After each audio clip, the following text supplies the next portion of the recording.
Ако се чудите дали XTB или eToro е по-добрият избор, сте на правилното място. Това видео ще сравня двамата брокери една до друга и ще ви помогна да решите кой от тях може да ви подхожда най-добре. И ако обмисляте да откриете акаунт, ще намерите връзки към специални оферти в описанието по-долу. Да започваме. Първо, сигурността. XTB е регистрирана на Варшавската фондова борса и се регулира от водещи органи като FSA, FCA и SISEC. Клиентските средства се държат в отделни сметки, а фактът, че XTB е публична компания, добавя още един слой на прозрачност.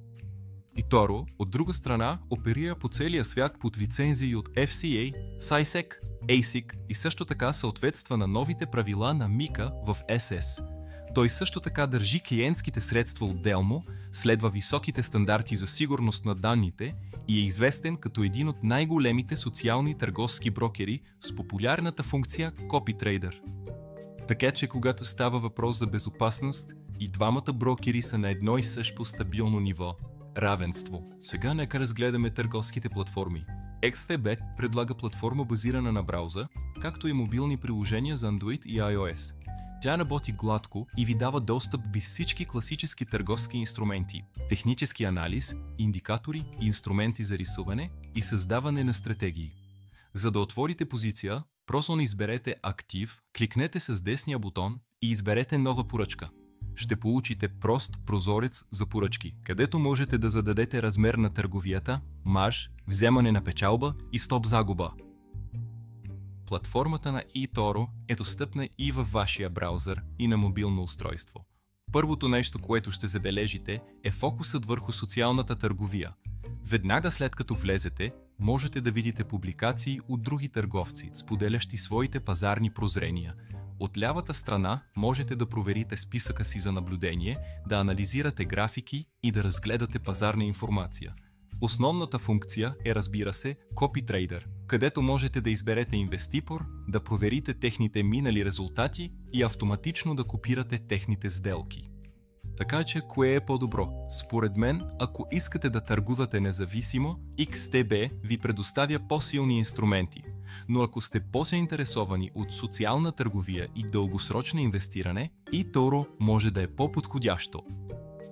След това нека поговорим за депозити и тегления. XTB просто превключвате към вашия реален акаунт и кликвате върху оранжевия бутон в долния ляв ъгъл. Можете да депозирате чрез карта, банков превод или местни платежни методи, в зависимост от вашата страна. Няма официален минимален депозит, но реалистично бих препоръчал да започнете с поне $200. В eToro процесът е много подобен. Просто натиснете синият бутона в долния ляв ъгъл и изберете метода си за депозит. Можете да използвате карта, банков превод или местни плащания, а след първия си депозит можете също да използвате PayPal. Минималният депозит е $50, но за да се възползвате напълно от функции като CopyTrader, бих препоръчал поне $200. XTB има предимство тук, тъй като ви позволява да отворите акаунта си в повече валути, което означава, че спестявате от таксите за конверсия, което ни води до таксите. XTB е един от най-евтините брокери на пазара. Разпродажбите на EUR започват от 0,1 пипа, средно около 0,8. Акциите и ETF-те са без комисиона до 100 000 евро на месец, а над тази сума плащате само 0,2%. Обменът на валута е 0,5%, а няма такси на тегляне. eToro в сравнение има по-големи разпространения, обикновено над 1-2 пипа. Не плащате процентни комисиони за акции или ETF, но има такса около $1 за транзакция. Обменът на валута е около 0,75%, а тегленията струват $5. Общата цена е по-висока, но за това получавате социална търговия и CopyTrader. И двамата брокери са безопасни и добре регулирани. XTB предлага по-ниски такси и по-силна платформа за независима търговия. eToro ви предоставя социална търговия и проста структура на таксите, но на по-висока цена.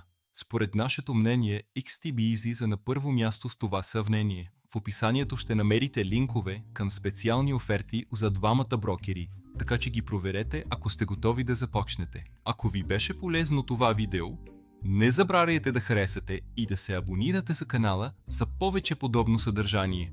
Благодаря, че гледахте.